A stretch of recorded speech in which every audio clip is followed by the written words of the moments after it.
So cardiomyopathy essentially is an intrinsic disease of the heart muscle. So the heart is composed of a muscle that pumps blood around the body. It's also composed of valves that help blood flow forwards rather than backwards. It also has electrics which help coordinate the action of the heart muscle pump, and it also is composed of blood vessels that feed the muscle with the oxygen it needs to pump. And a cardiomyopathy is an intrinsic problem with the muscle itself, rather than a problem that is primarily due to the blood supply or the valves. A cardiomyopathy is often an inheritable disorder caused by spelling mistakes in genes, so it can be passed down through families. And it's very important that we consider the risk of family members whenever we see someone with a cardiomyopathy. And it can also be impacted by things that we encounter in the environment, and that can be toxins or infections that can unmask someone's susceptibility to developing a problem with the heart muscle.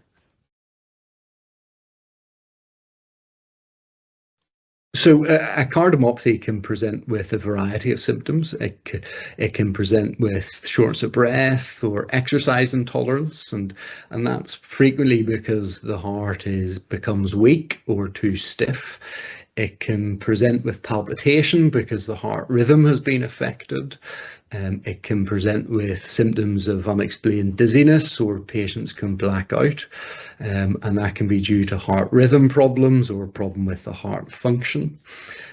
We're also diagnosing an increasing number of people because we have done screening investigations. And the most frequent reason why we do screening investigations is if we diagnose someone with a cardiomyopathy, we will often recommend that their first-degree relatives, their children, their siblings, or sometimes their parents, that they have investigations to see if they may have an undiagnosed related problem, because it is caused by a spelling mistake in a gene. So these are the most frequent ways that we diagnose the problem, and we will diagnose a cardiomyopathy typically with an ECG, an imaging test of the heart like an echocardiogram or an MRI scan. So our treatment options are changing all the time. For a proportion of people, they will not need any treatment. They will just need surveillance to make sure things are stable and that their risks of problems are not increased.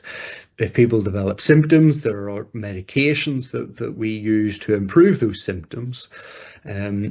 For a small proportion of people who are at high risk of very dangerous heart rhythms, we think about treatments with implantable defibrillators.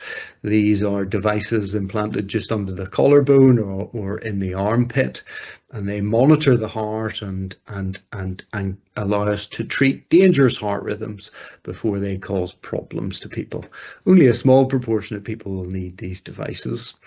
A proportion of people, and again a small proportion of people, may go on to have cardiac surgery if they develop advanced problems that we're unable to treat successfully with medications.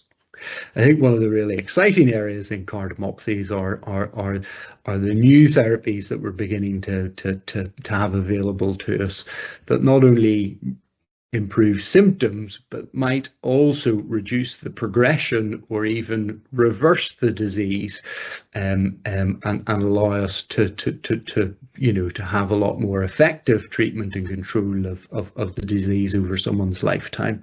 And these are precision therapies that really target the cause of the cardiomyopathy rather than simply the consequences of the cardiomyopathy.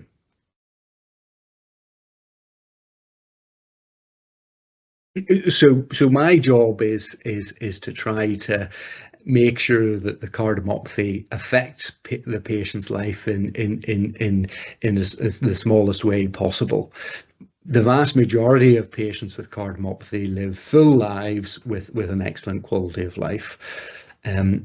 In some cases, and perhaps even in most cases, there are some modifications to the types of exercise that we recommend to patients. And this is a shared decision that we will make. My job is to try to enable patients to exercise in the ways that they would like where possible. As I said, the vast majority of patients will be able to do the things that they want, and we can help them achieve the goals, that they would like to achieve.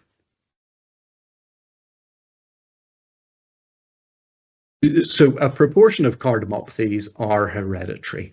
Maybe around 50 to 60% of them will be caused by a single spelling mistake in a single gene. And typically there's a 50-50 chance that that gene will be passed on to offspring, and those offspring who carry the spelling mistake in the gene will be at risk of developing the condition. So typically, whenever we diagnose a patient with cardiomyopathy, we will discuss the possible benefits of doing a genetic test, and we will also recommend that first-degree relatives, so any children, any siblings, and potentially the parents, have clinical tests to see if they have any evidence of the disease. Those clinical tests are typically an ECG, a tracing of the heart, and also a scan of the heart, like an echocardiogram or a cardiac MRI scan. In specific circumstances, we may also do rhythm monitors of the heart or an exercise test. But these are all things that we can discuss and make a plan for whenever patients come to see us.